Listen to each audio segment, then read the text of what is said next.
নমস্কাৰ মৰমৰ ছাত্ৰ-ছাত্ৰীসকল জ্ঞান হাইভ ইউটিউব চেনেলৰ অন্য এটা ভিডিঅ' তোমালোকক আন্তৰিক স্বাগতম জনাইছোঁ আৰু আজি এই ভিডিঅ'ত নৱম শ্ৰেণীৰ অসমীয়া পাঠ্যপুথিৰ ষষ্ঠ পাঠ অন্যৰ প্ৰতি ব্যৱহাৰৰ যিসমূহ পাঠভিত্তিক প্ৰশ্ন আছে সেই প্ৰশ্নৰ উত্তৰসমূহ আলোচনা কৰিম। 1 নম্বৰ প্ৰশ্নত আছে চমু উত্তৰ দিয়া সাৰথি পুথিখন কোনে ৰচনা কৰিছিল? তো ইয়াৰ উত্তৰটো হৈছে সাৰথি পুথিখন সত্যনাথ বৰাই ৰচনা কৰিছিল।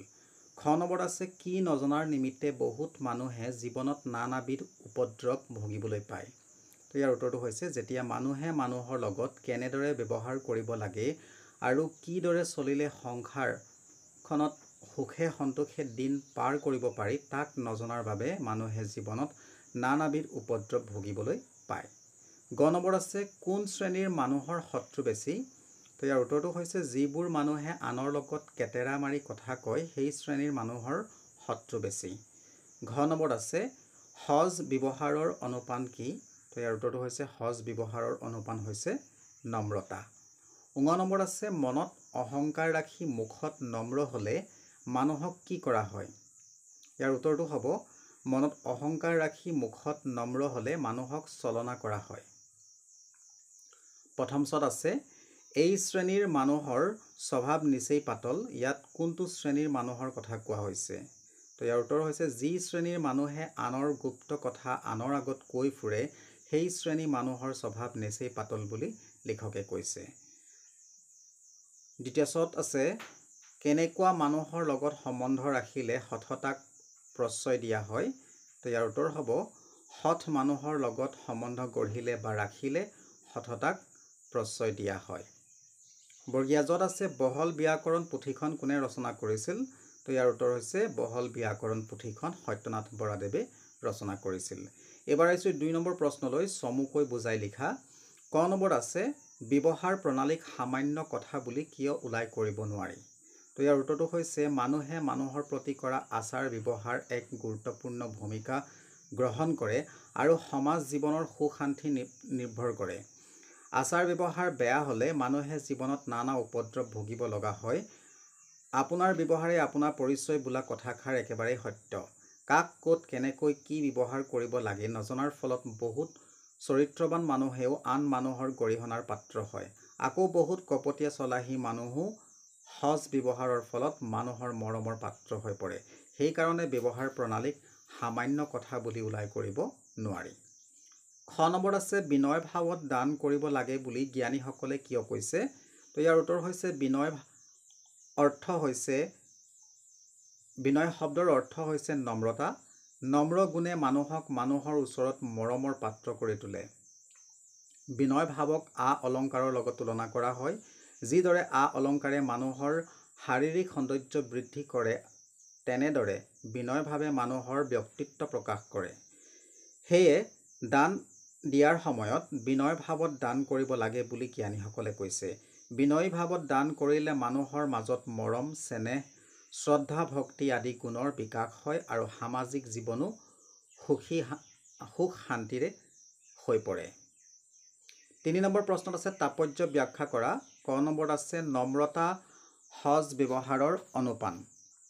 ইয়াৰ উত্তৰটো হৈছে নম্ৰতা সজ ব্যৱহাৰৰ অনুপান। উক্ত কথাষাৰ আমাৰ পাঠ্যপুথিত সন্নিৱিষ্ট সত্যনাথ বৰাদেৱৰ অন্যৰ প্ৰতি ব্যৱহাৰ নামৰ পাঠটোৰ পৰা লোৱা হৈছে। লেখক সত্যনাথ বৰাদেৱে সজ ব্যৱহাৰে কেনেকৈ মানুহৰ সামাজিক জীৱন সুখ আৰু সন্তোষেৰে ভৰাই তোলে তাক সুন্দৰভাৱে বুজাই দিছে। নম্ৰতা অৰ্থাৎ বিনয় ভাৱ হৈছে সজ ব্যৱহাৰৰ এক অন্যতম উপাদান। নম্ৰ আচাৰ ব্যৱহাৰে মানুহক মানুহৰ ওচৰত মৰমৰ পাত্ৰ কৰি তোলে। নম্ৰতাক অলংকাৰৰ লগত তুলনা কৰিব পাৰি। অলংকাৰে যেনেকৈ মানুহৰ শাৰীৰিক সৌন্দৰ্য বৃদ্ধি কৰে তেনেকৈ বিনয় ভাৱে মানুহৰ ব্যক্তিত্ব প্ৰকাশ হোৱাত সহায় কৰে। সেইকাৰণে আমি নম্ৰ হোৱা উচিত।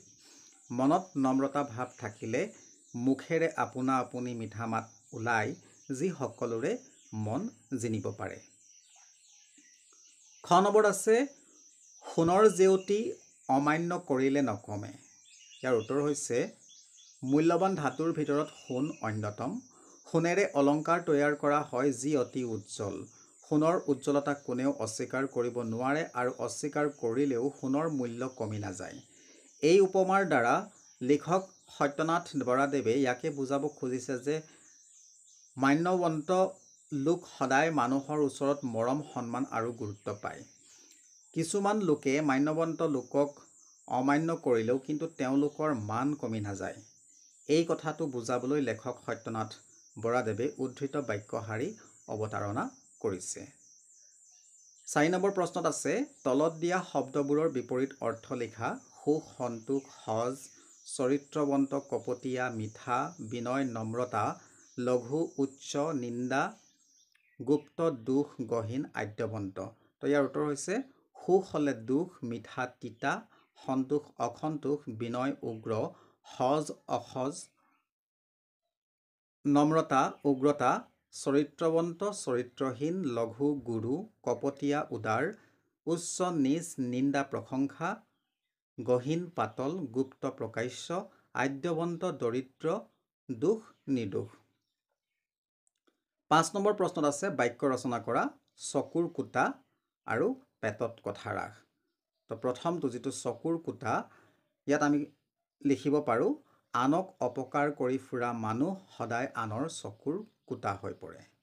আৰু পেটত কথা ৰাখ, এইটো আমি এনেদৰে লিখিব পাৰোঁ পেটত কথা ৰাখিব পৰা মানুহৰ শত্ৰু কম। তো মৰমৰ ছাত্ৰ ছাত্ৰীসকল, যদি ভিডিঅ'টো চাই ভাল লাগিছে তোমালোকে এটা লাইক কৰিবা, কাৰণ এই ভিডিঅ' বনাবলৈ মোৰ যথেষ্ট কষ্ট হয় আৰু তোমালোকে যদি এটা লাইক কৰা সেই লাইকেৰে মোক বহুতো উৎসাহ দিয়ে এনেধৰণৰ ভিডিঅ' বনাবলৈ। আৰু যদি তোমালোকৰ ফ্ৰেণ্ড চাৰ্কলৰ মাজত শ্বেয়াৰ কৰি দিয়া আৰু ভাল কথা। আৰু যদি চেনেলটো প্ৰথমবাৰৰ কাৰণে ভিজিট কৰিছা তেনেহ'লে চেনেলটো ছাবস্ক্ৰাইব কৰি কাষত থকা বেল আইকনটো প্ৰেছ কৰি অল কৰি ৰাখিবা। ধন্যবাদ।